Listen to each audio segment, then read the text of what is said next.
Hi guys, magandang araw. Ako ngayon ay magluluto ng tinola. Yun ang ating chicken. Nahiwa-hiwa na po yan. And then, hinugasan maigi at tinanggalan ng mga madulas-dulas.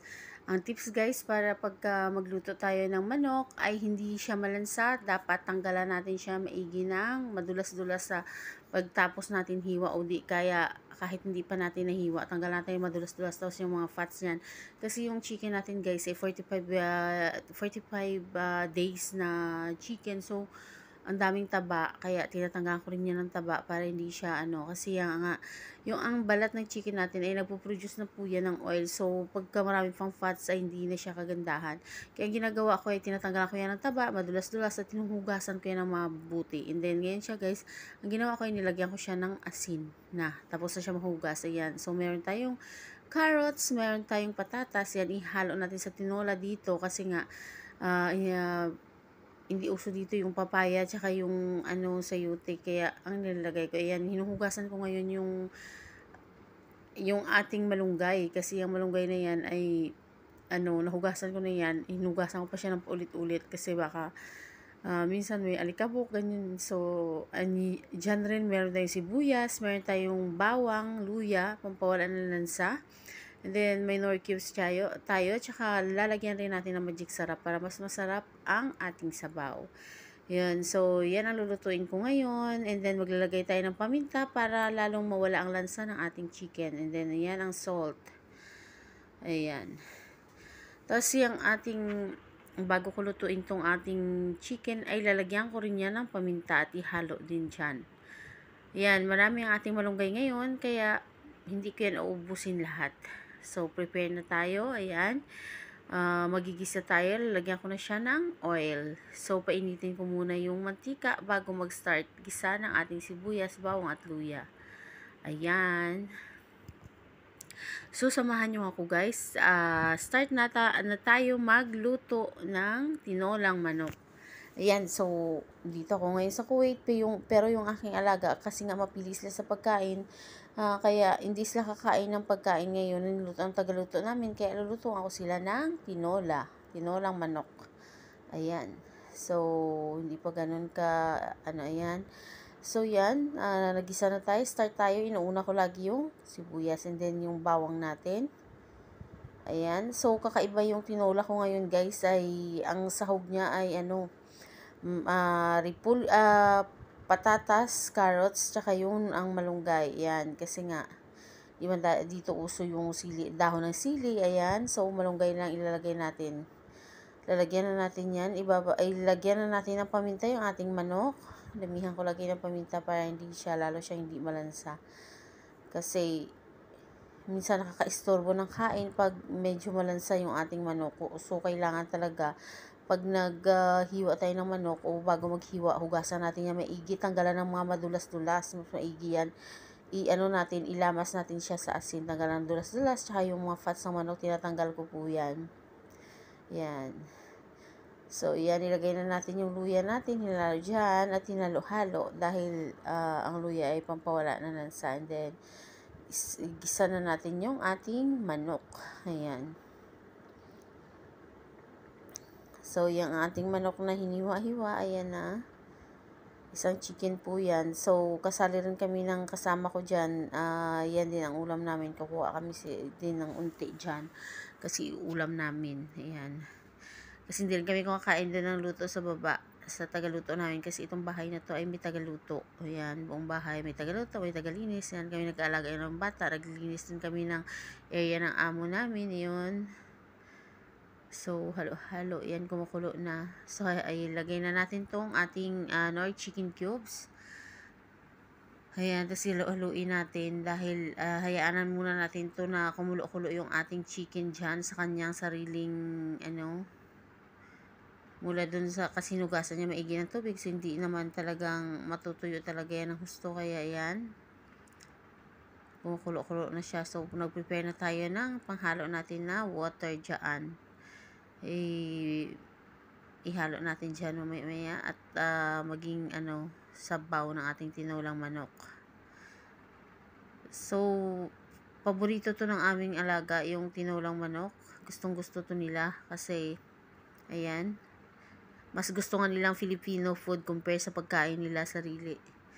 Kaya nasanay na din siguro kasi lumaki sila na andito na ako. So, minsan nagluluto kami, gustong-gusto nila. Minsan pag mga ulam nila kagaya ng matchbus laham, ng matchbus chicken, mas pinipili nila minsan, yung lalo na yung bunso, mas pinipili niya kumain yung pagkain namin compare sa kanila. Ayan, so lagyan na natin siya ng water. Ayan, so takpan muna natin, hayaan kumulo-kulo. Ayan. Anyway guys, ayan. So, itong video na to ay ina-upload ko sa aking page and then dito sa, sa YouTube. Ayan, so, please don't forget to subscribe my channel. Ayan, like and comment po sa mga bago sa aking channel. And then, pag may time kayo, pwede nyo na rin follow ang aking page. Mostly sa aking page din ay luto, tsaka mga personal vlogs yan. And then, itong channel ko ay mostly luto rin, the same sa aking page yan. So, ang page ko po ay, pwede nyo yan search Pangga. Yan. At anyway, para updated kayo sa next vlog ko, ay pwede nyo, please hit the notification bell, choose all po, para updated kayo sa mga next vlog ko. At may mga upload ako, updated kayo, ma-notify kayo. Ayan. So, kumukulo-kulo na siya.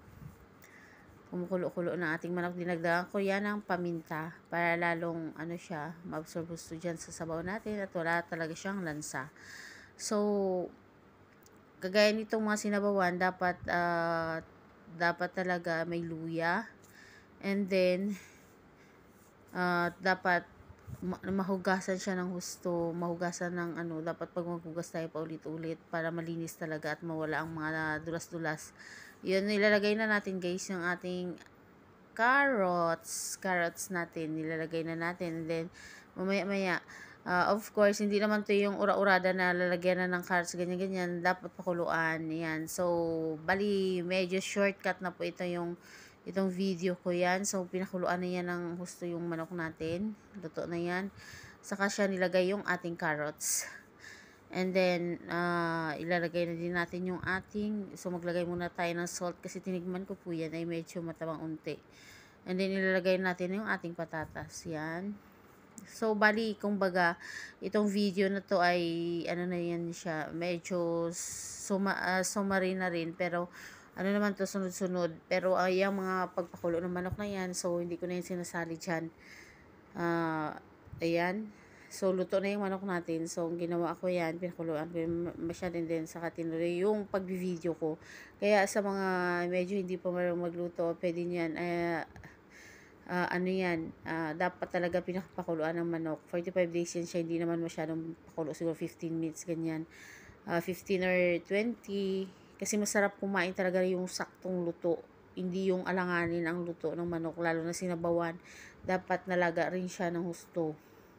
At masarap rin pag soft yung ating manok na niluto. Kasi compare dun sa parang, alam mo, pag kinagat mo, luto nga siya, pero parang hindi masyado. Mas gusto ko kasi yung soft na. Hindi naman overcook. Soft lang yung manok. Naluto lang siya, kumbaga naluto siya ng sakto, yung sobra unti, hindi overcook yan. Ang gulay natin, pero hindi yan dapat na overcook, dapat saktong-sakto lang. Pero about sa mga karni o sa mga manok dyan, I prefer na luto siya ng gusto, na more than siya sa cook, kasi masarap kasi kumain ng saktong-sakto na luto compare sa alanganin yan. Yan siya guys, yung manok natin ay luto na po yan. So, hinahalo-halo ko dahil kakalagay ko lang ng potato. Inuna natin yung carrots. And then, yan. So, tikman natin kung sakto na ang lasa. Ayan.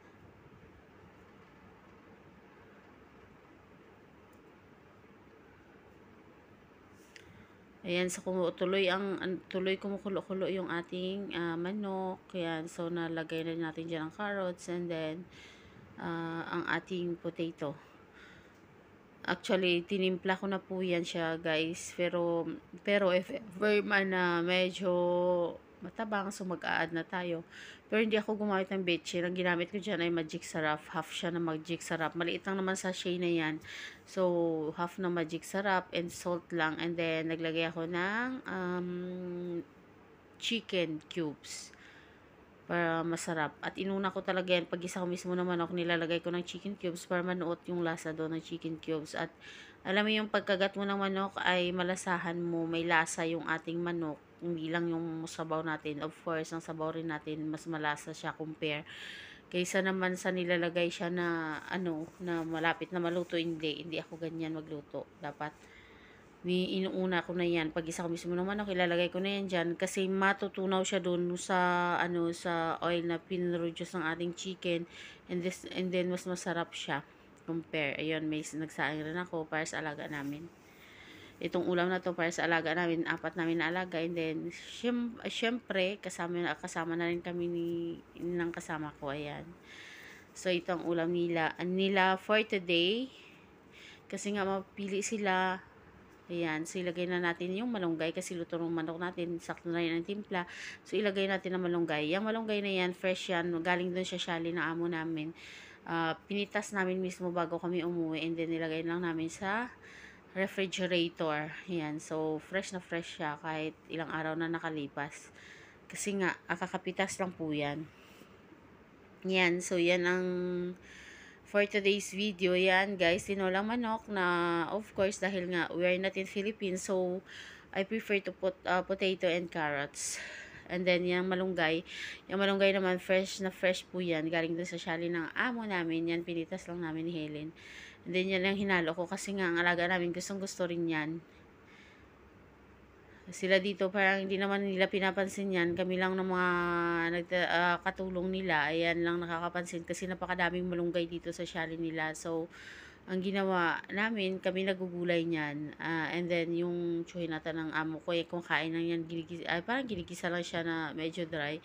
Kasi nga, gamot sa kanyang sakit. Ewan ko kung anong sakit niya.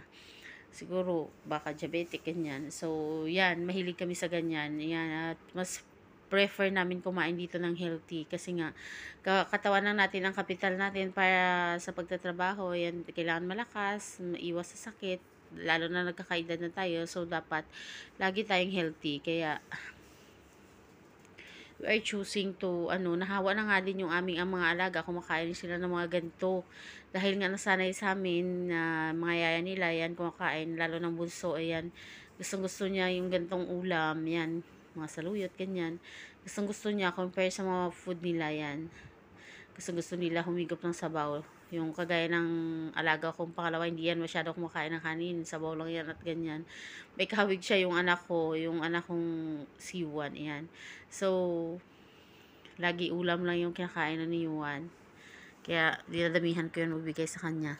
Ayan guys, so, our food for today, yan ang niluto ko yan, tinolang manok, pagkain ng alaga namin, pati na rin kami ni Helen yan. Big love shoutout, thank you for watching. God bless po sa ating lahat. See you to my next vlog.